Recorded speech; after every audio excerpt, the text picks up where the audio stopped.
We're back on the French Cider Tour this week, and we'll be hearing from Eric Bordelet. We had a cider dinner with Eric, and he went through a tasting of a number of his ciders. Specifically, in this episode, you'll be hearing Eric talk about pairing his cider with food, and that cider's going to be his Sidra Argulette, and it's a 2010, and oh so delicious.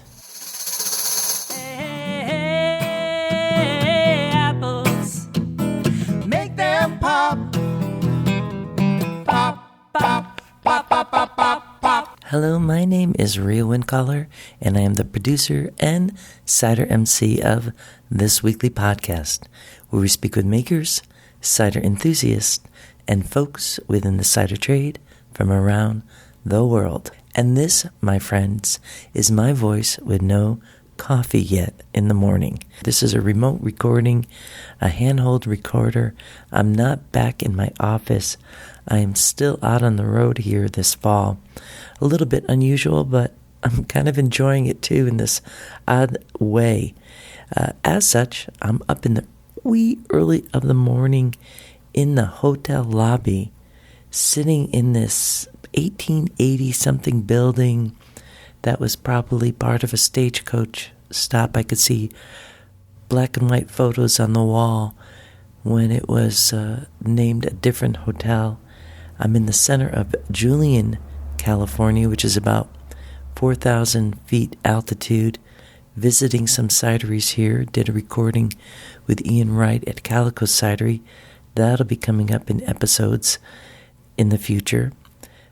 And I took this time this morning because I was up so early. I'm on transatlantic time right now. Moving around my seat here, you could hear the leather upholstered rocking chair I'm in. Anywho, I'm here on transatlantic time, which means that I was in France, then I had to fly to California, and I'm in that weird place where I'm sleeping in all different kinds of time zones, and that gets me up early in the morning. It's not so great at one hand, but the other flip side is it's really good that I'm up early in the morning recording with you right now so I could get this episode out. And it's going to be cool because you're going to hear from Eric Bordelet during our cider dinner with him on the French Cider Tour. It's a fun clip, and you get to hear a little bit of behind this man's mind, and also his thoughts as a one-time, the best sommelier in Paris at one time, and now a cider maker, and really highly regarded too in that venue. I'll talk more about that coming up, but I do have some great news about CiderDays 2.0 I want to share with you, and also a little bit of a tip of the glass to our sponsor. So stay tuned for that, and I'll be right back. CiderDays 2.0 is taking place the first weekend of November in my special spot of Ciderville, Western Massachusetts. And this year is super unique because we are rolling out of the pandemic, and we've had 2 years where it's just been a cider trail, going to the different cideries, but nothing really with any kind of gathering. And this year, we have gatherings. We have events happening in really safe settings, so we kind of keep things at bay, keep everyone healthy, and have amazing speakers and workshops and just tastings that are going to blow your mind. So I want to encourage you to check out the CiderDays 2.0 schedule that is constantly getting updated. I have to add some more things on that now that keep on rolling my way. For instance, what's cool about this particular year, after doing this, I've been part of it since 1994. So in 2019, we celebrated the 25th year. And now you kind of say we are, in that nebulous state. Maybe we could call it the 28th year. I don't know. But we are moving forward despite everything that's been put, every hurdle that has been put in our way. And I know you know what I am talking about because we've all been living through this crazy COVID time. So here we are, moving forward. And some of the great events that are happening, it makes it really neat, is that I'm seeing this trend happen in our region, and I know it's very likely it's happening in yours too. Maybe more so in the U.S. I'd be curious if this is happening on an international level outside of our borders. And that is where breweries are also making cider. And they're not skimping. Not the local breweries in my area. They are not skimping. They are using really nice blends of apple. They know how to ferment, and they're able to now add this to their roster. So that adds a whole different opportunity for cider and beer to help keep people in the know, which is what it's all about. And the brewers that we have during CiderDays 2.0 are all about educating folks about cider. So, for instance, on CiderDays 2.0 weekend, again, that's the 4th, 5th, and 6th, we have a couple of breweries that are going to be serving special ciders that they made. I want to first talk about 4 Star Farms. They're a brewery that has a hop farm there. They're on the base of the Connecticut River, and they have a beautiful hop field. They have a brand new brewery. I have quite a story about that. I actually showed up right after they got the brewery up and running. It wasn't quite open yet to the public, and I showed up on January 6, 2020, and we all know what happened on January 6 in the Capitol. I was totally oblivious to it because I was at that brewery, and as soon as I walked in, I was told to call 911 because there was a little fire happening up by the smokestack, something around the insulation, and couldn't leave. I got trapped in by a major call for all the fire departments. Thankfully, there was minor fire smoke damage, nothing big, thankfully. And so they were able to continue open. So that's a little tangent there. So that's what I was doing on January 6th during the pandemic. Oh my goodness. Anyways, Chris Sellers, who has been a brewer for a long time, also is making some cider. And he's done 2 ciders. One that is the blend with a wild ferment and the other with a cultured yeast. So that's going to be on tap that weekend, and I know it's going to be really fun. This is a destination to go to. It's absolutely spectacular tasting room. You can drive down the lane, and there's all these old crab apple trees on either side. It feels almost like you're in Temecula, California, which is a wine region. Actually, a wine region that I drove through getting up here to Julian yesterday. So that is just one brewery that's doing something. Then another brewery that is in town in Greenfield, where a lot of the 2.0 events are taking place, is called Four Phantoms. And Drew Phillips, he came over from Oregon, and when he first arrived here, he was the head cider maker at Artifact Cider Project. So, wow, right? Okay, the dude knows how to brew, and he also was cranking it out for Artifact, which is a lovely cidery based in Massachusetts. They have 2 different tap rooms, I'm going to say, one in Cambridge and one in Florence, which is in Western Mass. And they'll be open that weekend also. Artifact and 4 Star Farms, all these guys are sponsoring CiderDays 2.0 and helping get it out there and helping support Cider Chat and producing that event. So I adore these guys and what they're doing. So getting back to Drew, he's going to be doing a talk on the 3rd. So that's during Western Mass Cider Week, November 3rd at 6 p.m.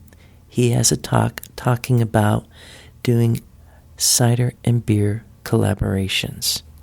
He'll be repeating that talk on the 6th of November at 1 p.m. All this is going to be on the schedule. You don't have to remember it.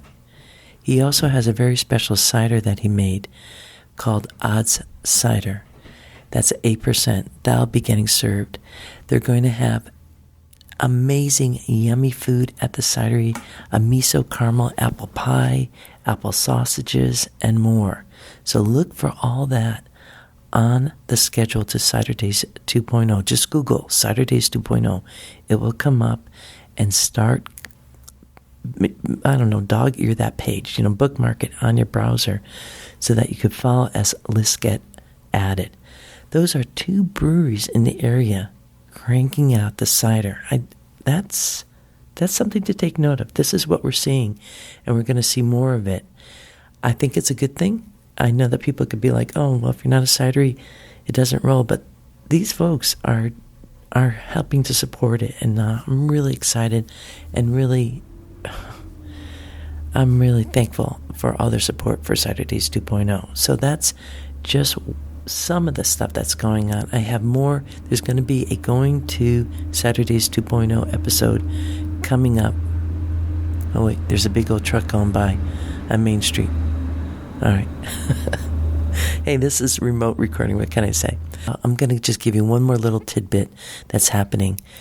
I know there's a lot of Quince fans out there, and we're going to have Nan Stefan of Vermont Quince. She's going to be at the pop-up, the cider pop-up at the Pushkin on Saturday. That's from 2 to 4:30.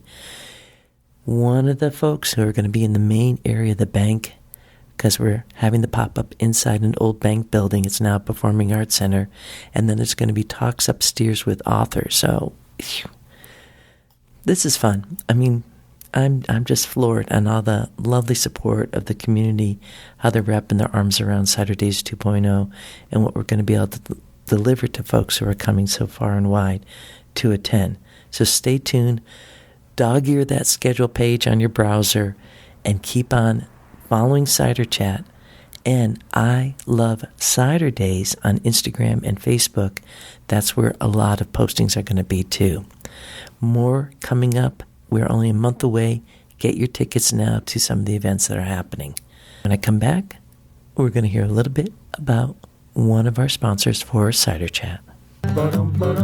When you're trying to find the right kind of cider yeast to use for that precious juice that maybe you foraged the fruit from, or you spent your hard-earned money going to a cider mill, hanging out there maybe all day, waiting for that juice to come, you don't want to be working with less than stellar yeast. That's why I like to recommend Fermentis. They are the world leader for cider, and they have 4 dedicated cider yeast for your fermentations.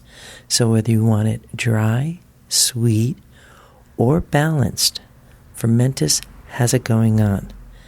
Definitely listen to episode 336 with Ann Flesh of Fermentis as we go through those 4 different SAF ciders that you could use during your fermentation.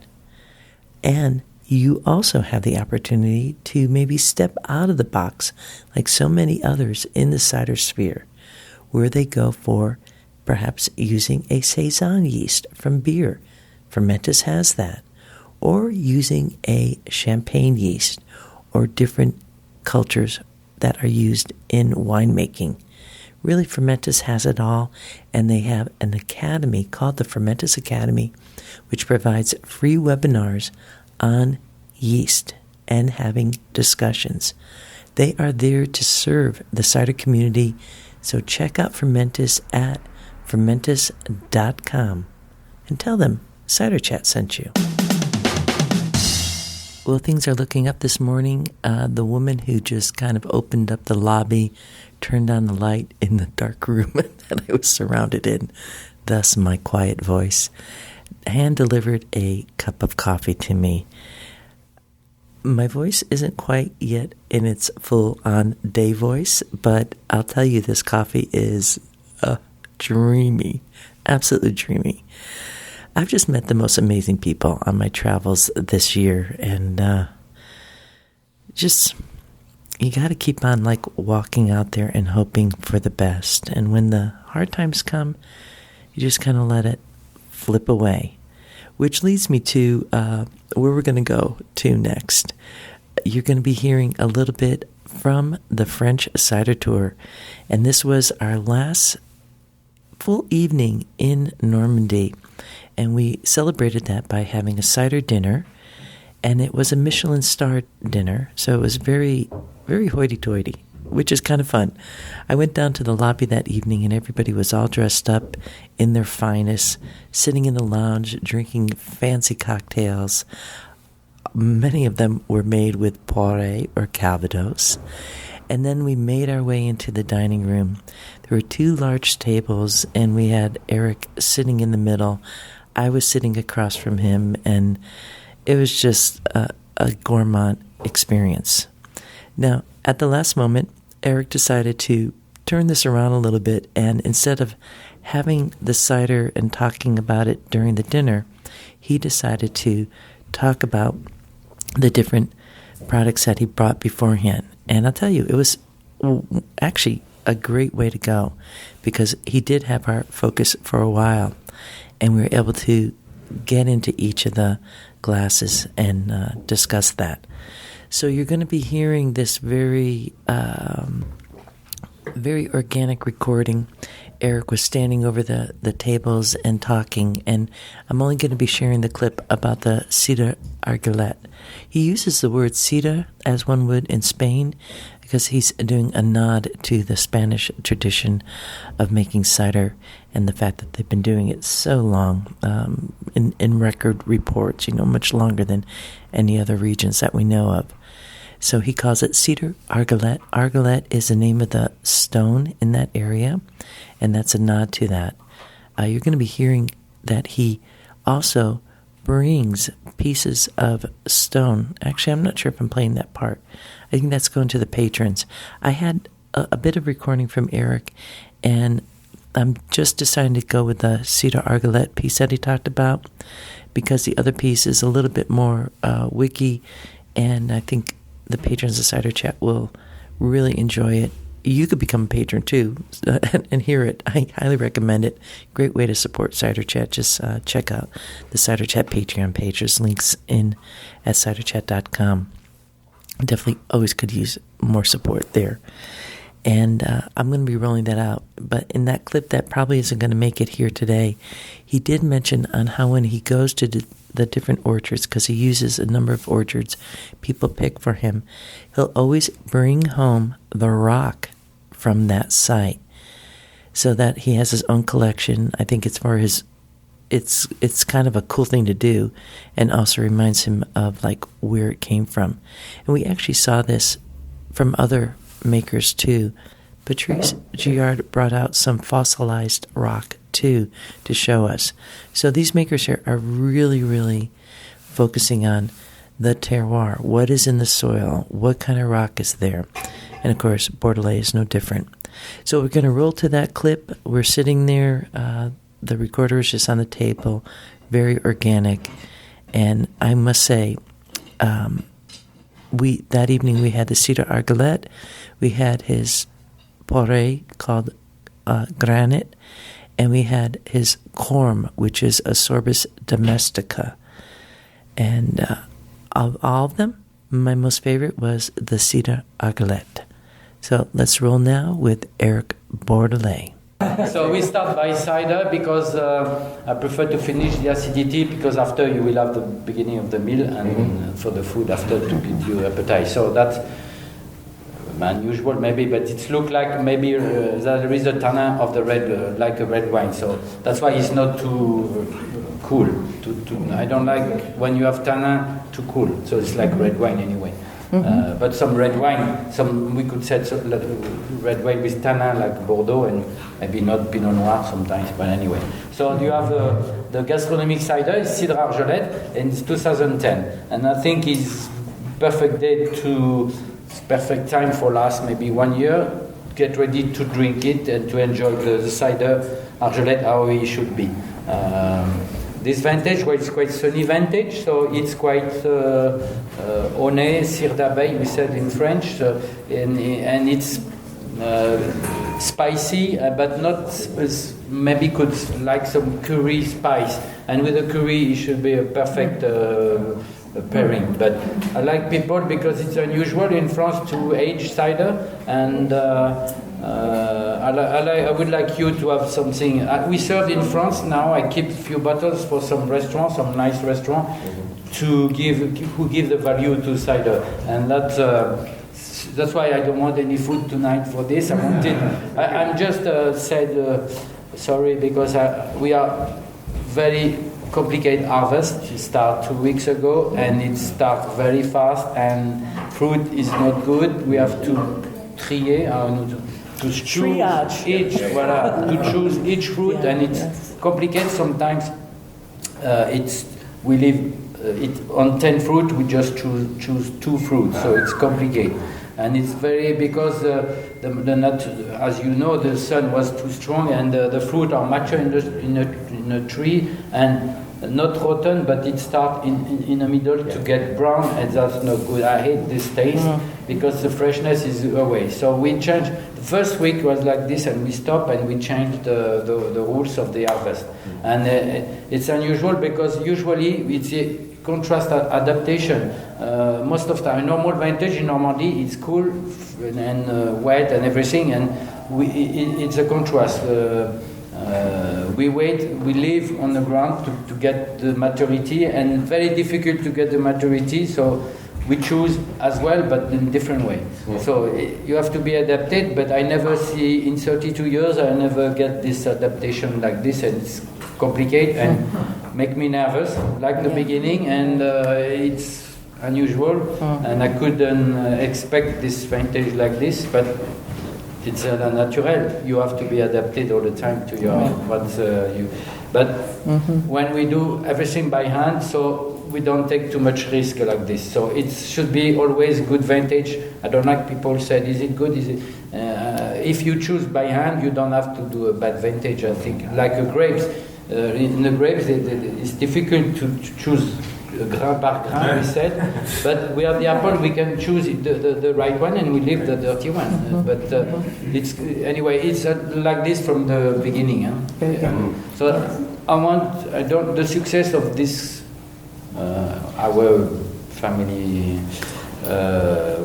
work, it's many hands are working for us and pick up by hand. That's the main point, I think, and it's so unusual, even in France.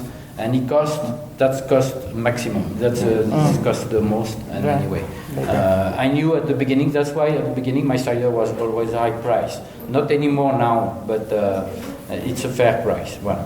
So Argulette, it's my gastronomic cuvée. We have the maximum of variety, 20 of different kind of variety of apple, bitter, sweet, and acidic, and the same quantity of each fruit every year, and the rest of the fruit to make the thirsty cuvée. I like to say gastronomic and thirsty cuvée because I don't like a cuvée prestige or bas de gamme or haut de gamme, like you said in France. And I like gastronomic. It means a lot for me. I used to work in restaurant, and I want people to think about gastronomy and pairing, and voilà. So it's complicated. More you close to here, people doesn't understand too much cider, and it's complicated to explain to pair with nice food, not to put any more wine on the table. Just cider, it's complicated for French people, and that's a big problem. Too much prejudice about cider, and that's complicated. Anyway, so with this kind of cider, the sommelier can enjoy himself to choose with a chef a nice light or not. You can try any dish. And when people ask me about dish, I said, you just have. I want to go in your kitchen and I try many things, and like I used to with Alain Passard, a chef, you have to work on it. You are always surprised. You can say like white wine with the fish and everything, red with so it's cider is the same. You have to try the spice, the cream, but of course some white meat, some butter in the cuisine, some cream, some different things like this. It's some light dish, and you don't in pairing. You don't have to put something strong with a dish, and sometimes cider has its room, just pairing on the right balance. not too strong. It just and not too much alcohol. That's an advantage because some dish doesn't like too much alcohol, and that's why maybe in some Thai food, or Japanese food, it's a chance to have this balance because too much alcohol it broke everything. So it's my opinion anyway. Old sommelier. Okay. Eric, so with this, what cheese would you recommend? Because that's very popular. If you talk about cheese, wow. I prefer to have a younger cider, Argulette for the cheese. Argulette wouldn't be, that's good to know. Yes, it's my opinion anyway, and my experience as well. Well, I respect your opinion.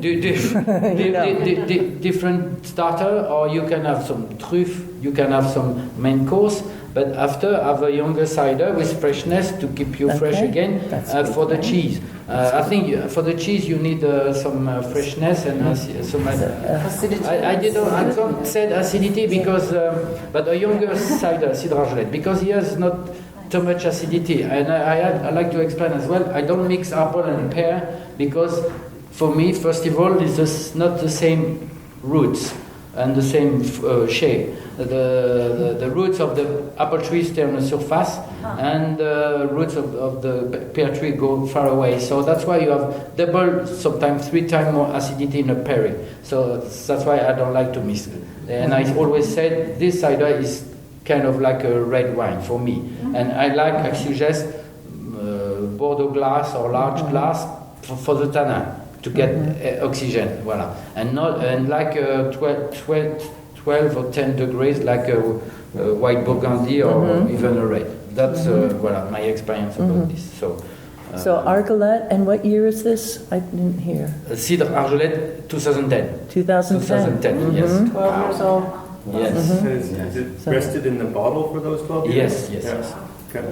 Yes, it's just, and as well, I like to say it about big glass because I don't like too much CO2, and my bottles are around 3 and 4 kilo of pressure. I hate to have too much because you can't smell the perfume, but it's not it's complicated to understand. People need like a champagne, just something. I don't like. I just do the cider how I like to taste in nice glass, and I like to have. We can use the Riedel glass of the Sierra for Riedel, and you have Zalto as well, the Bordeaux one, which is nice. And on the restaurant, it is with a nice dish, it's just perfect. So that's what else to say to Argulette. Argulette, that's the name of the rocks of my place. We have.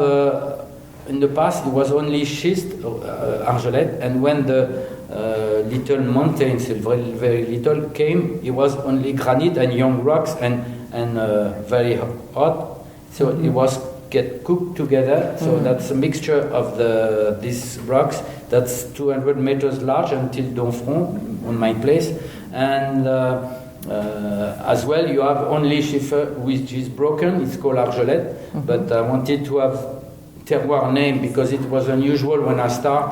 I say granite and Argulette, the schist, but we have the mixture as well, which is nice. And because to get an auction is very long, especially conventional one, traditional one, it takes 30 years to become adult. For a pear tree, it's 100 years, and Cormier, it's 100 years as well. So. It takes a long time, and when I pick up some food from different auctions in this valley, I always care to the house, the rocks of the house. That gives you indication for the old house, of course. Give you indication for the underground. Anyway, I have my map, and now I know. Voilà. So we pick up fruits when we need. Some year we need more because my auction started 32 years ago, but it's 22 hectares, and it's not really. I plant every year, but not 22 hectares in the same time. Anyway, and voilà. High stem. Batige or haute. Yeah, I have. Batige, okay. I start with the bastige, we said, but I take away now after say 30 years. It's finished. So and now my the conventional one start to produce, but it's taken a long time. Need a generation anyway to have your auction, and for a pear tree it's much more longer. Yes. So that's a big problem, but for a long time it's better, and the roots are much better. Anyway, it's my experience as well. Sure. Anyway, voilà. So we do biodynamic and organic, biodynamic on the ground and organic on the plant, and voila. And we just we graft as well different kind of variety, and it's a long way, as you know. Voilà. So what can I say though?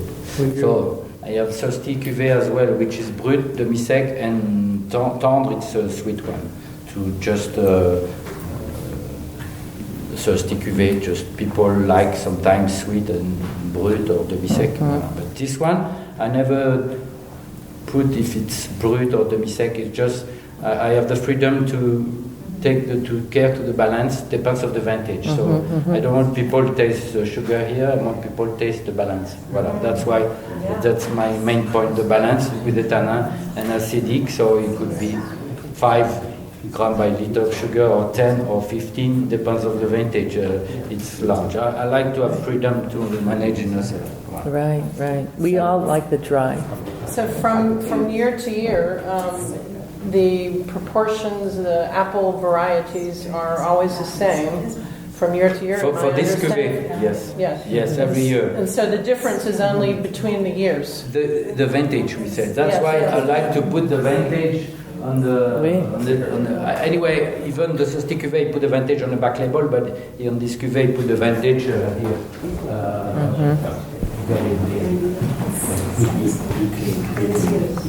Yeah, because I want people to be adapted and taste the vintage, because we can say 2010 was quite sunny and good balance. You have to take care as well when the Loire Valley, it's just 150 kilometers, so it's similar vintage. So 2010 was quite good balance, the vintage. But anyway, I prefer the bad weather to make a nice vintage, because you have more time to go and to build up your cuvée. But bloody this year, it's disturbing. It's very, very special. Anyway, if you have more questions afterwards, I would like you to I continue the tasting, and after we start the meal, and after I can go to see you and answer different questions. But in tasting, I like people to be concentrated, so that's why we do That was Eric Bordelet talking about his Sidra Argulette, the 2010. I don't know why I didn't hear him talk about it the year when he first brought it out. In fact, that year really stands out for me because I think it was in 2019 when I was visiting Eric. I don't know. I think it was 2019. And I had a 2010 that I had purchased in the States, and it didn't quite taste right. So when I went to see him, I said, I had the Sidra Argulette. It was off, which can happen in transport. It happens. And that led him to bring out a whole bunch of years to taste through. And the 2010s that I was tasting there were delicious. And I want to say, out of all the different product that we were tasting that evening, what I thought paired the best with the meal was the Sidra Argulette. I found that Granite a little too sweet for myself. It seems like it's a little sweeter than I'm used to. It tasted a little bit like the Authentique, which is another Poire that he makes. So I love Poire. We had been drinking quite a bit on the French Cider Tour. It was a little bit too sweet for me. And the Corme, as always, is really delicious. But again, that also has a bit of sweetness, a residual sweetness from the 2021 that he was serving. I have had his as early as, I think it was the 2018 when I started drinking Eric's Corme. And they're all really very special. It's nice to see how well he is aging cider. As you noted in this episode, that was a 12-year-old cider that we were drinking with dinner, and the tannins and the complexity was really complementing this truly gourmand meal that we had. And it gives you an idea of the longevity of cider. It can be aged, and that's something that I really want to tip the glass to Eric for doing such a good job and showcasing that his ciders and many more can age. In fact, most ciders that I've made, giving them a little bit of time really, really helps. So that was just an absolutely delightful evening, our last evening in France, before we then said adieu that evening and then had a lovely trip back to Paris the next day with a stop at an orchard where we drank more cider and everything in between, and cheese and lunch, and walked around a chateau. A lovely time, and I hope that in 2024, when I go on the French Cider Tour again, that you might want to come along with me. It's never too early to sign up. If you're interested in this tour, send an email to info@ciderchat.com. Or if you're interested in any tours that I'm leading, and there will be more, send an email to info@ciderchat.com so you could get on that list. And if you have a certain preference area that you like going to, do write that in the email.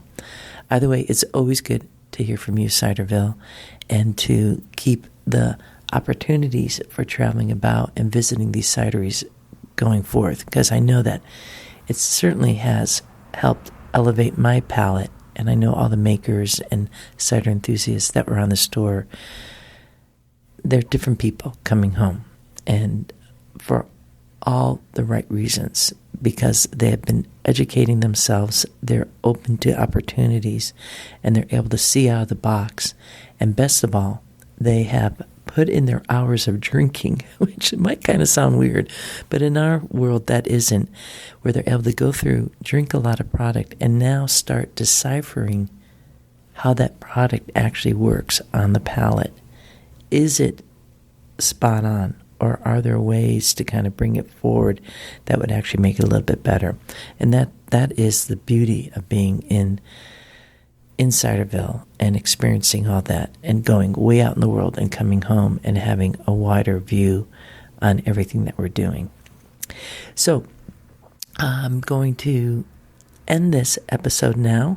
The morning's waking up a bit. I need to go get another cup of coffee and keep the day ahead moving forward.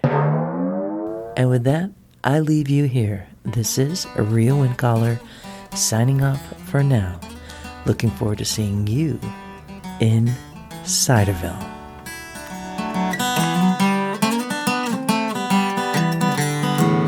We like cider, we like palms, we love orchards and having fun. There is a reason why we do it like this. Oh yes there is. There is a reason why we do it like this. Oh yes there is. There is a reason why we drink it like this. Oh yes there is a reason.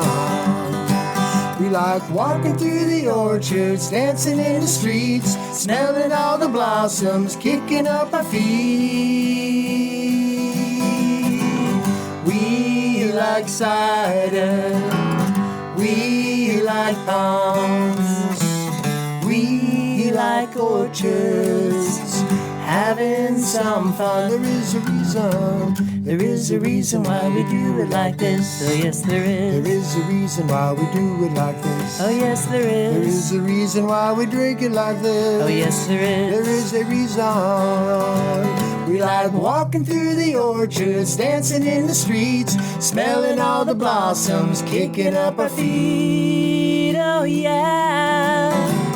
We like cider. Oh yes we do. We like palms. Oh yes we do. We love orchards, having some fun. There is a reason why we do it like this. Ba-da-da-dum. There is a reason why we do it like this. Ba-da-da-dum. There is a reason why we drink it like this. Ba-da-da-dum.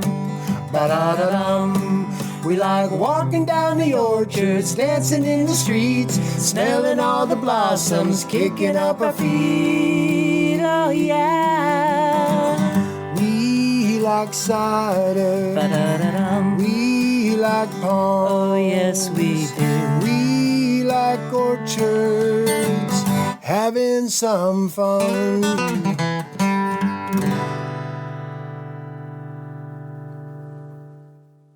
Yeehaw!